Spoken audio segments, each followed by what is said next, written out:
ಚಿಕ್ಕಬಳ್ಳಾಪುರದಲ್ಲಿ ನಮ್ಮ ಹರೀಶ್ ಕೆ ರೆಡ್ಡಿ ಅವ್ರ ಮುಖಾಂತರ ಈ ಹೋರಾಟ ಯಾವತ್ತೂ ಸ್ಟಾರ್ಟ್ ಆಗಬೇಕಾಯಿತು. ಬಟ್ ಅವರು ಇವತ್ತು ಮುಂದಿನ ಜನಕ್ಕೆ, ಮುಂದಿನ ಪೀಳಿಗೆ ತೊಂದರೆ ಆಗ್ತಾಯಿದೆ ಅಂತೇಳಿ ಇವತ್ತು ಒಂದು ಪಾದಯಾತ್ರೆ ಹಮ್ಮಿಕೊಂಡಿದ್ರು. ನಾನು ಕೂಡ ನಮ್ಮ ತಾಲೂಕಿಂದ ಹೋರಾಟಗಾರರು, ನಮ್ಮ ಮುಖಂಡರುಗಳು ಹಲವಾರು ಜನ ಕೂಡ ಬಂದು ಈ ಕಾರ್ಯಕ್ರಮದಲ್ಲಿ ಭಾಗವಹಿಸಿದ್ದೀವಿ. ಇವತ್ತಾರು ಕೂಡ ನಮ್ಮ ತಾಲೂಕಿನ ಶಾಸಕರು ಮತ್ತು ಅವರ ಟೀಮ್ ಅರ್ಥ ಮಾಡ್ಕೋಬೇಕಾಗ್ತದೆ.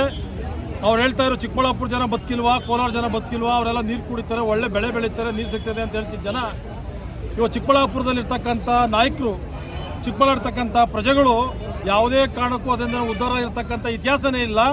ಅದೇ ಸಿಕ್ಕಾಪಟ್ಟೆ ನಾವೆಲ್ಲರೂ ಕೂಡ ನೋವು ಅನುಭವಿಸ್ತಾ ಇದ್ದೀವಿ. ನಮ್ಮ ತಾಲೂಕಿಗೆ ಅತಿ ಶೀಘ್ರವಾಗಿ ಅದನ್ನು ಬ್ಯಾನ್ ಮಾಡಬೇಕು ಅಂತ ಹೋರಾಟ ಮಾಡ್ತಾರೆ. ಮಾನ್ಯ ನೆಲಮಲ ಕ್ಷೇತ್ರ ಶಾಸಕರೇ ಈಗೇನು ಆನ್ಸರ್ ಮಾಡ್ತೀರಾ, ಮಾಡಬೇಕು. ನಾವು ಹೋರಾಟ ಮಾಡ್ತಾ ಇರ್ಬೇಕಾದ್ರೆ ಹೇಳ್ತಾ ಇದ್ರಿ ಅಂತರ್ಜಲ ಅಭಿವೃದ್ಧಿ ಮಾಡ್ತೀವಿ, ಒಳ್ಳೆ ನೀರು ಕೊಡ್ತೀವಿ, ಹಣ್ಣು ಬೆಳಿಬೋದು, ತರಕಾರಿ ಬೆಳಿಬೋದು ಅಂತೇಳಿ. ಆ ಚಿಕ್ಕಬಳ್ಳಾಪುರ ಕೋಲಾರದಲ್ಲಿ ಬೆಳೆದು ಎಷ್ಟು ಮನೆ ಹಾಳಾಗೋವೆ ಅನ್ನೋದನ್ನು ಈಗಾದರೂ ಕೂಡ ಕಾಂಗ್ರೆಸ್ ಸರ್ಕಾರದ ಶಾಸಕರು ಅರ್ಥ ಮಾಡ್ಕೋಬೇಕಾಗ್ತದೆ. ಆದ ಕಾರಣ ಅಲ್ಲಿ ನಮ್ಮ ಶಾಸಕರು ಬೇಡ ಅಂತ ಹೇಳಿದ ಮೇಲೂ ಕೂಡ ಹಣ ಬಿಡುಗಡೆ ಮಾಡ್ತಾರೆ. ನೋಡೋಣ ಮುಂದೆ ಏನಾಗ್ತದೆ. ನಾವು ಜೀವಮಾನ ಇರೋವರೆಗೂ ಕೂಡ ವೃಷಭಾವತಿ ನೀರು ಅಂತಕ್ಕಂಥದ್ದು ಯಾವುದೇ ಕಾರಣಕ್ಕೂ ಕೂಡ ನೆಲಮಲ ತಾಲೂಕಿಗೆ ಕಾಲಿಕ್ಕೆ ಬಿಡೋದೇ ಇಲ್ಲ. ಇವತ್ತು ಚಿಕ್ಕಬಳ್ಳಾಪುರದಲ್ಲಿ ಮಾಡ್ತಾ ಇರ್ತಕ್ಕಂಥ ಹೋರಾಟಕ್ಕೆ ನಮ್ಮ ಸಂಪೂರ್ಣವಾದ ಬೆಂಬಲ ಐತೆ. ಮುಂದೆ ಅದನ್ನು ಕೂಡ ನನಗೆ 3ನೇ ಹಂತದ್ದು 4ನೇ ಹಂತದ್ದು ನನಗೆ ನಂಬಿಕೆ ಇಲ್ಲ.